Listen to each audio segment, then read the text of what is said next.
David here with Figboot on Pens, back again with another fountain pen review. Today I have for you a pen from the Edison Pen Company. It's one of their recently released limited edition Brockton models called Miami Nights.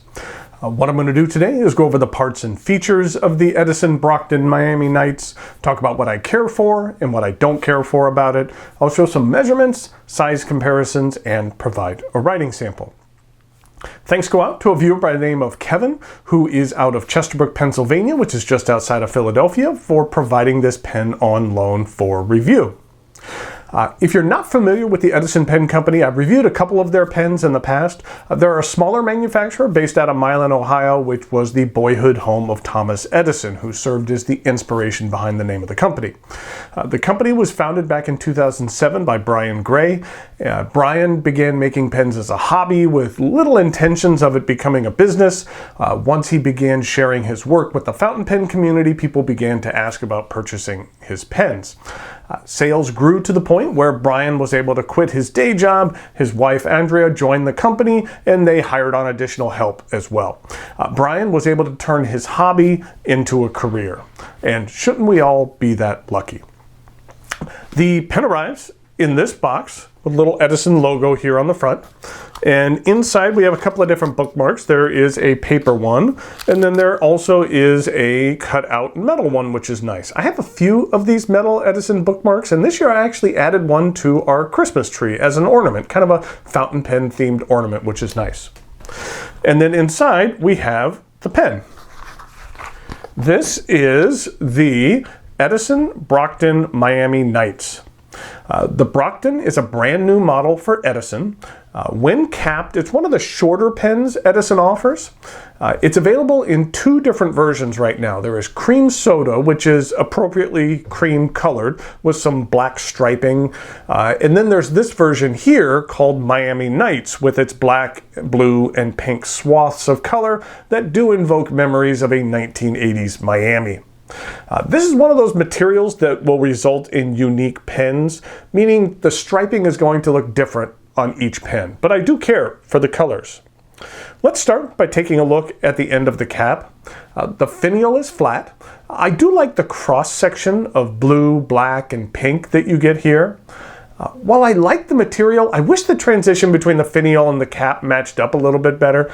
I understand the manufacturing challenges that you're confronted with in order to accomplish this, so for me it's something I have come to accept as a minor annoyance. But in a perfect world, I would love to have all of the stripes match up here.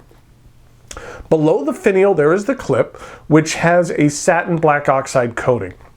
I very much like that coating, and I feel that it really matches the look of this pen well.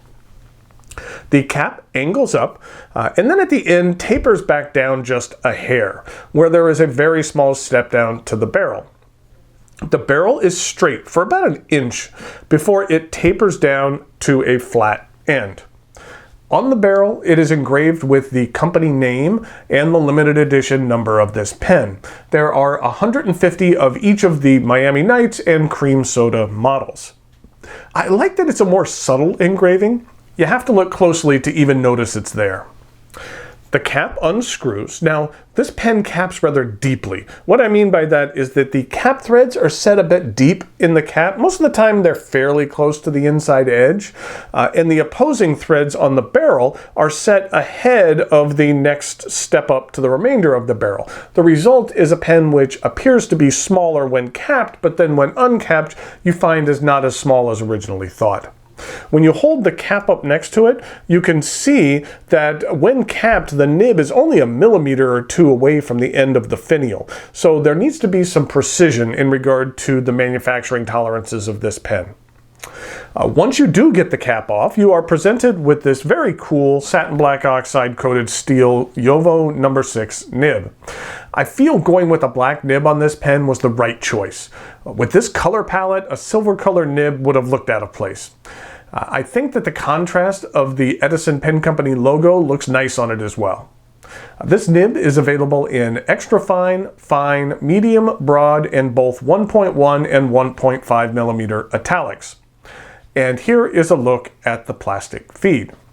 The section begins with a bit of an angled flare. Since my grip typically rests close to the end of the section, a design like this helps me maintain a good hold on the pen. The section angles up a bit until you reach the cap threads, which I don't find to be sharp or uncomfortable at all if your grip happens to rest on them. And then there is the aforementioned secondary step up to the remainder of the barrel. This is a cartridge converter pen. It accepts standard international cartridges and a converter is provided. The pen is long enough for me to use unposted. If you like to post your pens, this cap posts very deeply and securely, and it's light enough that you can hardly even feel it's on here, so it doesn't backweight the pen or throw off the balance at all. The Edison limited edition Brockton in both the Miami Nights and the cream soda models retails for $199. This pen is part of Edison's annual group buy. I've participated in some of their previous group buys. They've actually skipped the last couple of years, but they have started the program back up again. In previous group buys, they've had folks pre-order and then they make all of the pens, but in the case of this model, all of the pens have been made previously and are available for purchase. And there's some, the last time I checked, of both models available to purchase. Edison doesn't discount any of their pens typically, so the group buy is the only time that you'll see their pens at a lower price. Versions of this pen are available to order as part of their standard signature line, and the price for those pens are going to be $275.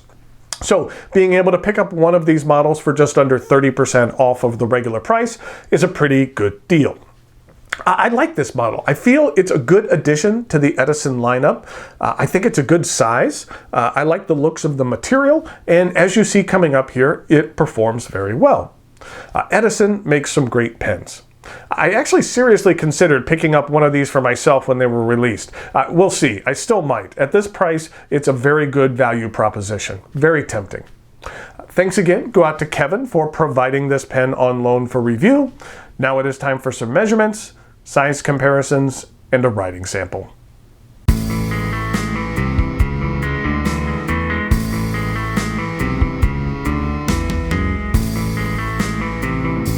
Here we go with some size comparisons for the Edison Brockton Miami Nights.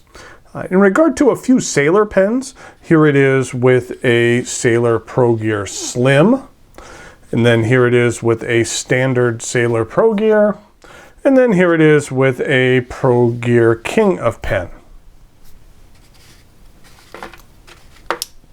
And in regard to some non-Sailor pens, here it is with an Aurora Optima and a Lamy All-Star, and then here it is with a Kaweco Skyline Sport.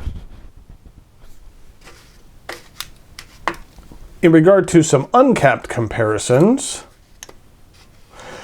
here it is with the Aurora Optima, then here it is with the Sailor Pro Gear, and then here it is with the Kaweco Skyline Sport. And then also for the Kaweco, since most people use it posted, that's what it looks like in size comparison to the Brockton when it is posted.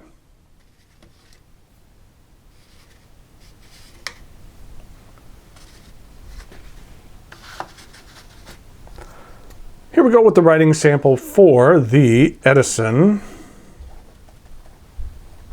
Brockton Miami Nights.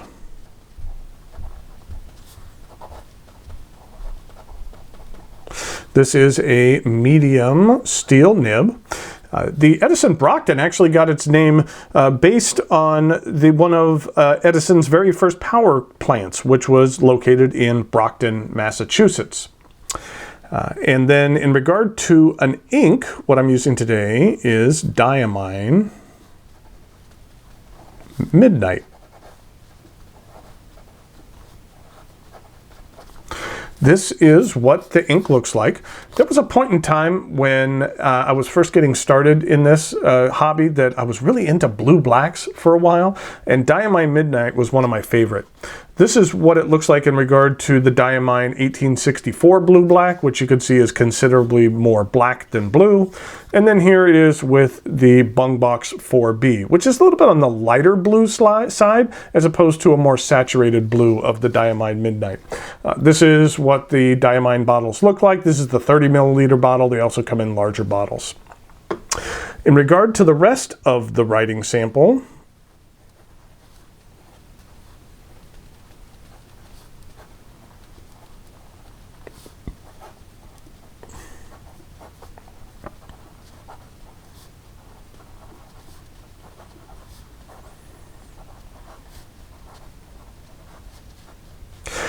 this medium Jowo nib is tuned very nicely. I know that Brian personally tunes every single one of his nibs. He was a student under Richard Bender and does a very good job with his nibs. This one is fairly smooth. You're not going to get tons of line variation out of this, but the ink flow is very nice. In regard to reverse writing,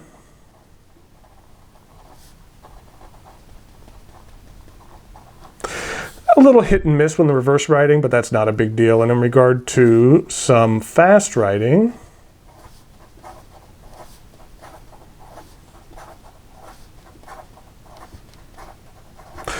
there is no issue whatsoever. So there you have the Edison Brockton Miami Nights, a very interesting addition to the Edison lineup. Until next time, thanks for watching, and I'll talk to you later.